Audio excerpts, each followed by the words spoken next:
new report from Punchbowl News says that Amazon is looking to avoid the blame for raising prices as a result of President Trump's new tariffs.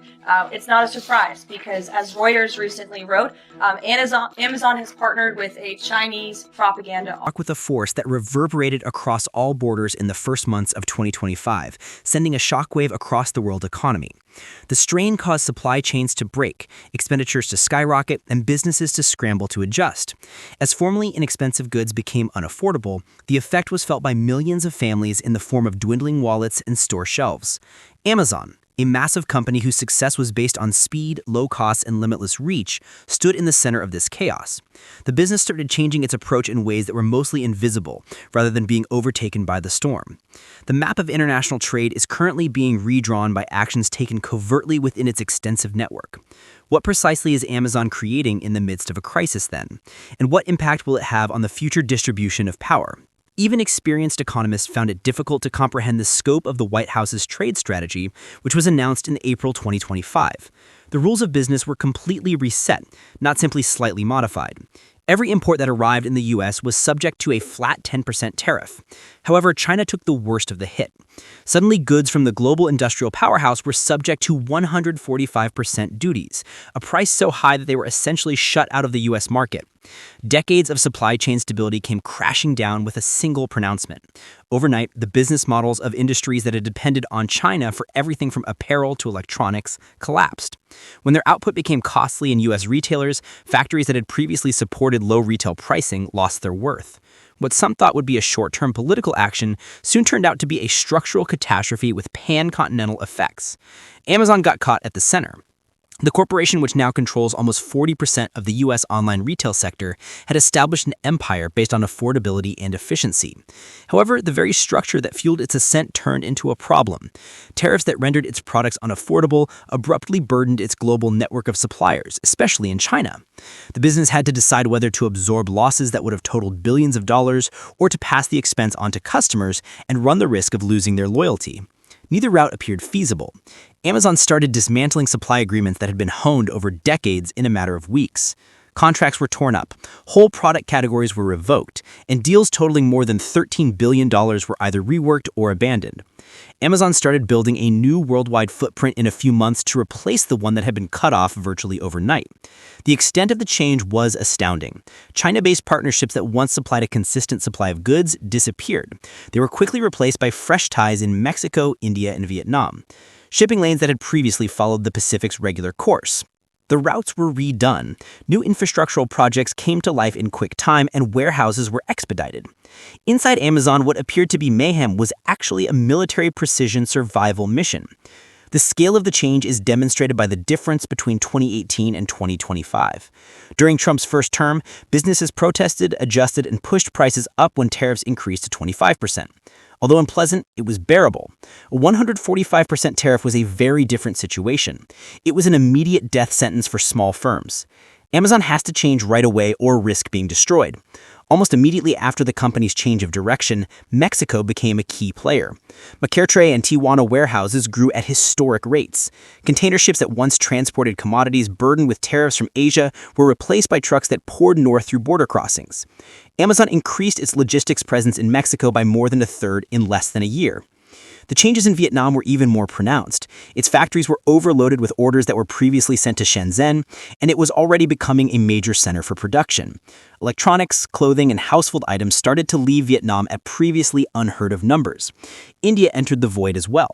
With its sizable workforce and increasing industrial base, it attracted billions of dollars in investment from Amazon and emerged as a vital supplier of electronics and textiles. These countries benefited greatly from the reorganization. Their position in the world economy was improved, jobs increased, and exports skyrocketed. However, inside the U.S., the situation was less promising. The ports of Long Beach and Los Angeles were the first fissures were seen. As Chinese shipments dried up, Long Beach, the hub of Pacific trade, suffered a sharp decline in traffic. Every decrease in container volume resulted in decreased productivity for warehouse crews, truck drivers, and dock workers. Traffic at the ports had decreased by over 20% by the end of 2025. Thousands of jobs were lost in the crash. The coast was not the end of the delay. Hours were decreased at distribution centers around the nation. Drivers frantically searched for loads. Half of the warehouses were empty. Ironically, tariffs that were promoted as a means of protecting American jobs instead hurt them. This change started to redefine global influence. By 2026, Mexico became the entry point for trade in North America. Because of its advantageous agreements and close proximity, companies eager for India's labor force made long-term contracts. Due to its growing exports, Vietnam became a vital Asian center that attracted international corporations. Political leverage follows the flow of trade. America's position as the center of global trade began to wane. The change was as risky as it was audacious. For Amazon, handling new supply chains required negotiating unproven infrastructure. The reliability of China's seasoned systems was still superior to that of Vietnam and India. The company's promise of speed was endangered by shipping hiccups, customs bottlenecks, and variable quality. Amazon invested in government alliances, digital upgrades, and training to combat this and streamline operations. Stabilizing these networks fast enough to maintain customer trust was essential to their existence.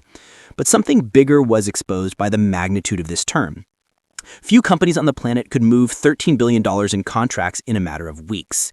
Few could successfully create hubs in Mexico, secure suppliers in India, and expand manufacturing in Vietnam all at once. Amazon's flexibility demonstrated the power of companies that can circumvent international laws more quickly than governments can. Protectionist tariffs are intended to hinder trade, but wealthy giants can easily get around restrictions. The deeper question was raised by that. Would these tariffs ever accomplish their stated objectives? Evidence contradicted policymakers' claims that they would revitalize American industry. Companies made foreign investments rather than building new factories domestically. Trade routes were altered by the tariffs, but not to America's advantage. In Vietnam, India, and Mexico, where labor was less expensive and regulations were simpler, the opportunities flourished. The vision of reviving American industry gave way to the reality of changing allegiances abroad. It became clear that the changes were irreversible. By the end of 2026, Amazon was ready to shift an additional $10 billion in supply contracts to these centers. The busiest ports in America started to compete with Mexico's logistical capabilities. Vietnam's export growth set new records. India has established itself as a manufacturing and technology powerhouse. In the meantime, port traffic and retail employment in the United States decreased. The difference between what tariffs had created and what they had hoped to achieve grew every month. The story was personal to the workers and their families. Dock workers lost hours, truckers' contracts shrank, and additionally, shops struggled to justify price increases to irritated customers. Meanwhile, young professionals in India joined the growing middle class, and workers in Vietnam rejoiced over their higher pay.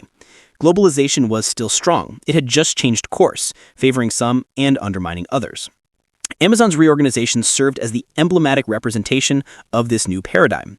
The geography of global opportunity had been reshaped by decisions made in corporate offices and Washington.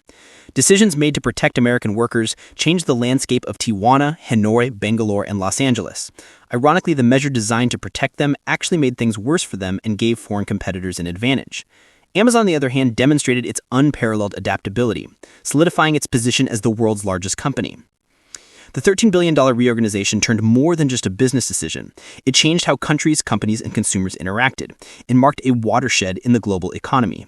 No policy ends at the border, and no decision remains isolated in a world this interconnected. What are your thoughts? Tell us below.